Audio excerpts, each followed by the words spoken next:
आंदोलन की धरती जंतर मंतर पर इस वक्त मैं मौजूद हूं और हिंदुस्तान के अलग अलग राज्यों से, शहरों से, कस्बों से लोग यहां पर अपनी आवाज़ को लेकर आते हैं, सरकार से गुहार लगाते हैं। तमाम तरह की समस्याएं होती है। दिल्ली में कड़ाके की ठंड पड़ रही है, लेकिन जंतर मंतर पर आंदोलनकारी जो हैं वो लगातार सरकार से गुहार लगाते हुए नज़र आ रहे हैं। इस वक्त हमारे साथ मौजूद हैं संयुक्त शिक्षक मोर्चा के राजस्थान के अध्यक्ष हरपाल दादरवाल जी, जो एक बड़े आंदोलन की तैयारी कर रहे हैं। क्या कुछ इनका मामला है, शिक्षक की समस्या को लेकर ये दिल्ली के जंतर मंतर पर पहुंचे हैं और कहीं ना कहीं राजस्थान में जो सरकार है उनसे इनकी जो सवाल है वो पूछ रहे हैं और इन्होंने बड़े आंदोलन की चेतावनी दी है। हमारे साथ मौजूद हैं, आपका बहुत बहुत स्वागत है। धन्यवाद भाई साहब। अच्छा, ये बताइए कि सबसे पहले बताइए कि दिल्ली के जंतर मंतर पर आप मौजूद हैं, आखिर क्यों आपको जंतर मंतर आना पड़ा? चूंकि देश की राजधानी जंतर मंतर ये आंदोलनकारियों की शरण स्थली रही है देश की आज़ादी से लेकर आज तक। राजस्थान के अंदर भी एक शहीद स्मारक जगह है जहां हम आंदोलनकारी आंदोलन करते हैं। लेकिन अब राजस्थान के अंदर तानाशाही इतनी ज्यादा बढ़ गई है कि शिक्षक जो समाज का दर्पण होता है उस शिक्षक को भी आंदोलन करने की अनुमति नहीं दी जाती। और विडंबना की बात है कि अनुमति देने के बाद भी रात को पानी खाना सब कुछ रोक के जलियांवाला बाग हत्याकांड हुआ तो उस प्रकार से उसको चारों तरफ से सलाखें लगी हुई हैं। एक ही गेट है, उस पे सैकड़ों की संख्या में पुलिस आकर हमारा टेंट उतारती है, पहले पानी बंद करती है और सुनियोजित तरीके से लाइटें बंद करके रात को हमारे पे लाठी चार्ज करती है और सैकड़ों शिक्षकों को पुलिस से लाठियों से, डंडों से बर्बरता रूप से पीटती है और वहां से सैकड़ों किलोमीटर दूर ले जाकर उनको जंगलों में छोड़ देती है। हरपाल जी, सवाल यह है कि आपकी समस्या क्या है? शिक्षक की समस्या को लेकर आप दिल्ली में पहुंचे। हाँ, तो सर यही बता रहा हूँ कि ये जो प्रोटेस्ट कर रहे थे उस प्रोटेस्ट की पृष्ठभूमि कुछ ऐसी है कि राजस्थान के पूर्व शिक्षा मंत्री गोविंद सिंह डोटासरा लक्ष्मणगढ़ क्षेत्र विशेष के उन्होंने पिछले साल ट्रांसफर किए थे 2nd ग्रेड के। मैंने उनके खिलाफ राजधानी जयपुर में शहीद स्मारक पर अनशन किया था। मुझे अनशन करने के फल के रूप में 9 महीने का सस्पेंशन मिला, केस मिले।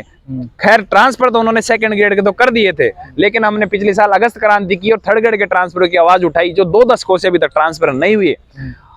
तब उन्होंने आवेदन तो लिए लेकिन ट्रांसफर नहीं किए। शिक्षा मंत्री बदल गए, नए शिक्षा मंत्री आए, जुमले पे जुमले दिए जा रहे हैं। अभी पीसीसी चीफ रंधावा जी जयपुर थे। चूंकि मैंने 27 जिलों की यात्रा की ट्रांसफर को लेकर, 25 तारीख को हमारा जयपुर में मैं आपको कार्ड दिखाना चाहूंगा। ये हमने 27 जिलों में कम से कम 4500 से 5000 किलोमीटर की दूरी तय करके शिक्षकों को आमंत्रण कार्ड दिया, उनको राजधानी जयपुर में आने का आह्वान किया। साथ ही जुटे 25 तारीख को, लेकिन उससे पहले 24 को शिक्षा मंत्री से मेरी मुलाकात हुई। उन्होंने मुझे आश्वासन दिया था, लेकिन हम उस आश्वासन पर, क्योंकि आश्वासन पे आश्वासन आ रहे थे, लेकिन हमने प्रोटेस्ट करना चाहा तो उन्होंने प्रशासन की मिलीभगत और कुछ हमारे में भी इसमें जयचंद, कुछ शिक्षक संगठनों के नेताओं ने मिलकर सरकार के साथ में एक लामबंदी कर ली और उन्होंने हमें 25 तारीख की परमिशन नहीं देने दी। उसके बाद में दबाव था, चूंकि लोग निकल चुके थे, शीतकालीन अवकाश था, तो 27 तारीख को हमने एक दिन की हमें परमिशन दी गई और परमिशन मिलने के बाद हम प्रोटेस्ट कर रहे थे शांतिपूर्वक तरीके से। लेकिन हमारे साथ में जो मैंने आपको बताया वो घटना हुआ। उसके बाद में 28 को हमने फिर धरना दिया। 29 तारीख को मुझे वहां से नजरबंद कर लिया गया। अब पुलिस वहां मेरे साथ में, मेरे परिवार के साथ में ऐसा बिहेव कर रही है जैसे मैं कोई आंदोलनकारी हूँ। मैं कैसे जैसे बचा के यहाँ दिल्ली पहुंचा हूँ, ये जंतर मंतर पे हूँ। मैं यहाँ AICC भी गया था कल, वहां भी बात पहुंचाई, क्योंकि AICC के माध्यम से जो प्रभारी राजस्थान में लगाए हैं रंधावा जी, उन तक हमारी बात पहुंच चुकी है। उन्होंने सीएम से कहा था, सीएम ने मुख्य शिक्षा मंत्री को निर्देश दिए कि तबादला प्रक्रिया शुरू करें, लेकिन ये तबादला प्रक्रिया शुरू करने का मैसेज आया, हमारे शिक्षक साथी जो जयपुर डटे हुए थे ऊपर अपने घरों की ओर प्रस्थान करके कि ट्रांसफर हो जाएंगे। लेकिन उन्होंने कल शाम को एक लेटर जारी किया, उस लेटर में कहा है कि 15 जनवरी से ट्रांसफर बैन लगा रहे हैं। जहां एक तरफ शिक्षा मंत्री को मुख्यमंत्री निर्देश दे रहे हैं ट्रांसफर करने के, एक दूसरी तरफ बैन लगा रहे हैं। सवाल ये है कि राजस्थान की जो राज्य सरकार है और आप लोगों के जो 36 का आंकड़ा है, आप कहते हैं कि प्रोटेस्ट करते हैं, वो करने नहीं देते हैं, जबरन आपको घरों में नज़रबंद किया जा रहा है। राजधानी दिल्ली में आप आए हैं, आंदोलन की बड़ी तैयारी कर रहे हैं। आंदोलन की पृष्ठभूमि क्या होगी, कितने लोग शामिल होंगे, आगे की रणनीति क्या होगी, इस पर थोड़ा सा बताएं। आंदोलन की पृष्ठभूमि कुछ ऐसी होगी, हमने अभी परमिशन लगाई है और परमिशन में तारीख हमने श्रीमान थानाधिकारी को कहा है कि हम तारीख शाम तक दे देंगे। अभी हमने हमारे जो कोर कमेटी है, क्योंकि 16 शिक्षक संगठनों का समर्थन मुझे प्राप्त है, उन शिक्षक संगठनों से बात चल रही है कि तारीख या तो 8 तारीख 9 तारीख जो भी तारीख होगी उसका ऐलान कर देंगे। और यहाँ संख्या हजारों में होगी, शिक्षक भी आएंगे, शिक्षकों परिवार भी आएंगे, छोटे छोटे बाल बच्चे भी आएंगे और ये लड़ाई आर पार की होगी। हरपाल दादरवाल को पुलिस प्रशासन राजस्थान का वहां भी नहीं रोक पाया, यहाँ भी मेरे पीछे एक तरह से ऐसे भी इंटेलिजेंस के लोग इनके राजस्थान के आए हुए हैं। मैं उनसे कहना चाहूंगा ये लड़ाई आर पार की है और हम ट्रांसफर जब तक नहीं करेंगे जब तक राजधानी दिल्ली नहीं छोड़ेंगे।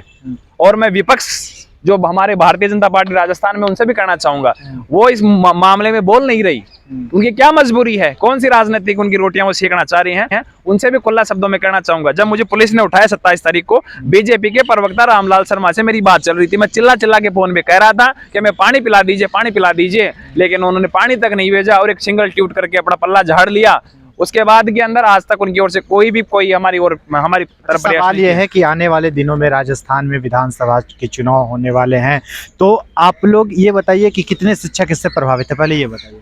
लगभग हमारी संख्या राजस्थान में शिक्षा विभाग के अंदर 6 लाख के आसपास, 6 लाख लोगों का एक वोट बैंक होगा, तो चुनाव पर इसका क्या प्रभाव पड़ेगा अगर सरकार आपकी मांगों को नहीं मानती है? तो मैं श्रीमान आपको बताना चाहूंगा 6 लाख वोट नहीं है, ये 60 लाख वोट है। मतलब परिवार लगा के और हमारे साथ में राजस्थान में 1,09,000 को कम हेल्पर जो 1300 रुपए के अल्प मानदेय पे काम कर रहे हैं, साथ में अभी 10,000 की वहां पे कंप्यूटर अनुदेशक की भर्ती निकली है। जो कंप्यूटर अनुदेशक के साथी हैं उनको भी ज्वाइनिंग नहीं दे रही है, उनकी ज्वाइनिंग का भी हमारा मामला है, उनको ज्वाइनिंग देंगे। संख्या ये लगभग गुणात्मक रूप से देखेंगे तो एक मास्टर बीएलओ का काम भी, चुनाव भी मास्टरी करवाते हैं, 60 लाख वोटों को प्रभावित करते हैं। और राजस्थान के अंदर सरकार बनने में 1,53,000 वोटों का डिफरेंस रहा था। यदि सरकार नहीं मानती है, फरवरी माह से राजस्थान के अंदर शिक्षा बचाओ यात्रा निकालूंगा, प्रत्येक ब्लॉक में जाऊंगा और 5 अगस्त को राजधानी जयपुर के अंदर बहुत बड़ा जन सैलाब रहेगा, उसमें शिक्षक भी रहेगा, परिवार भी रहेंगे, संविदा कर्मी भी रहेंगे और उस दिन घोषणा करूंगा कि राजस्थान के अंदर किसकी सत्ता आएगी। और मैं आपसे आज इस जंतर मंत्र की पावन धरा से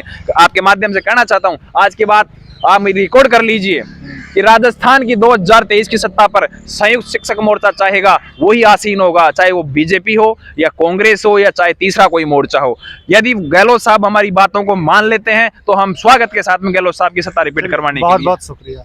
तो संयुक्त शिक्षक मोर्चा राजस्थान के तरफ से जंतर मंतर पर बड़े आंदोलन की चेतावनी दी गई है और इनका साफ तौर पर कहना है कि अगर सरकार, राजस्थान की जो सरकार है, इनकी मांगों को पूरा नहीं करती है तो आने वाले विधानसभा चुनाव में संयुक्त शिक्षक मोर्चा के तमाम ऐसे कार्यकर्ता और लोग जो इस संस्था के हैं वो सरकार को इस मुद्दे पर घेरने की कोशिश करेंगे और सरकार को कहीं ना कहीं इन्होंने बड़े आंदोलन की चेतावनी दी है। देखने वाली बात ये होगी कि संयुक्त रूप से जो इनका आंदोलन जंतर मंतर पर होने वाला है उसमें कितने लोग जुटते हैं, क्या समस्याओं पर सरकार संज्ञान लेती है या फिर आंदोलन की धरती से ये सिर्फ खाली हाथ ही लौट जाएंगे।